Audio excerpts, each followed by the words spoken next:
एकनाथ शिंदे यांनी महाराष्ट्रामध्ये जाहीर केलेली लाडकी बहीण योजना ही आता त्यांच्या आणि त्यांच्या मंत्र्यांसाठी गळ्यातला फास बनत चालली आहे का, असा प्रश्न निर्माण होतोय.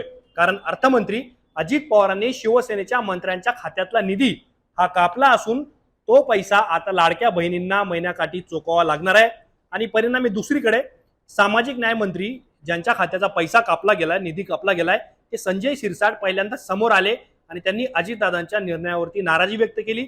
आणि केवळ नाराजीच व्यक्त केली नाही तर त्यांच्या निर्णयावरती खडे बोल सुद्धा लगावले. मुख्यमंत्र्यांकडे आम्ही याची तक्रार करू आणि महाराष्ट्रामध्ये कायदा आला पाहिजे, अशा समान निधी वाटप व्हावं यासाठी, असं सुद्धा त्यांचं म्हणणं होतं. आता हे प्रकरण मुख्यमंत्र्यांकडे पोहोचण्याची शक्यता आहे. पण तरी सुद्धा ज्या पद्धतीने अर्थ खात्याकडून शिंदेच्या मंत्र्यांना किंवा शिवसेनेच्या मंत्र्यांचा निधी कापला जातोय, निधी रोखला जातोय, यावरून शिवसेनेचे अनेक मंत्री नाराज असल्याची चर्चा आता राजकीय वर्तुळामध्ये आहे. आणि म्हणूनच की काय, या वादाला तोंड तेव्हा फुटलं ज्यावेळेला अजितदादांच्या कार्यक्रमाला एकनाथ शिंदेंनी गैरहजेरी लावली आणि एकनाथ शिंदेच्या कार्यक्रमाला महाबळेश्वरमध्ये अजितदादांनी दांडी मारली. अर्थातच अजितदादांचा जो मुंबईमध्ये कार्यक्रम झाला त्याला मुख्यमंत्री उपस्थित होते आणि एकनाथ शिंदेचा जो कार्यक्रम साताऱ्यामध्ये झाला तिथे सुद्धा मुख्यमंत्री उपस्थित होते.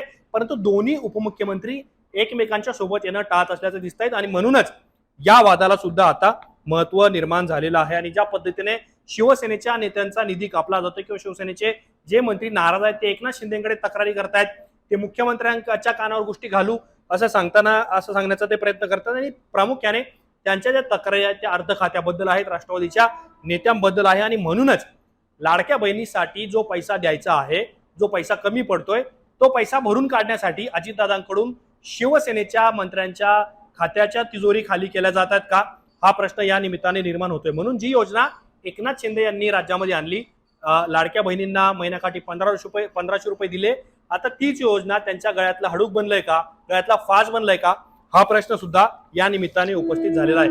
आता निधी वाटपाचा मुद्दा हा काय पहिल्यांदा उपस्थित झालाय का, तर असं नाही आहे. म्हणजे समान निधी वाटप व्हावं यासाठी एक समिती सरकारने स्थापन केलेली होती आणि त्या समितीमध्ये तिन्ही पक्षातले वेगवेगळ्या नेत्यांना स्थान देण्यात आलेलं होतं. पण तरी सुद्धा ती समिती असताना सुद्धा समन्वय समितीमध्ये चर्चा होऊन सुद्धा संजय शिरसाट यांच्या खात्याचा निधी कापला गेला. आणि आता जे मंत्री आहेत त्या मंत्र्यांमध्येच उघड कलगीतुरा हा पेटला आहे. हसन मुश्रीफ म्हणतायत की अजितदादांनी जो पैसा कापला तो काय त्यांना त्यांच्या घरी घेऊन जायचा होता का, तर शंभूराज देसाई म्हणतायत की अजितदादा सरकारमध्ये आले नसते तर बरं झालं असतं. तर अशा पद्धतीचा टोकदार वक्तव्य आता नेते करायला लागलेत.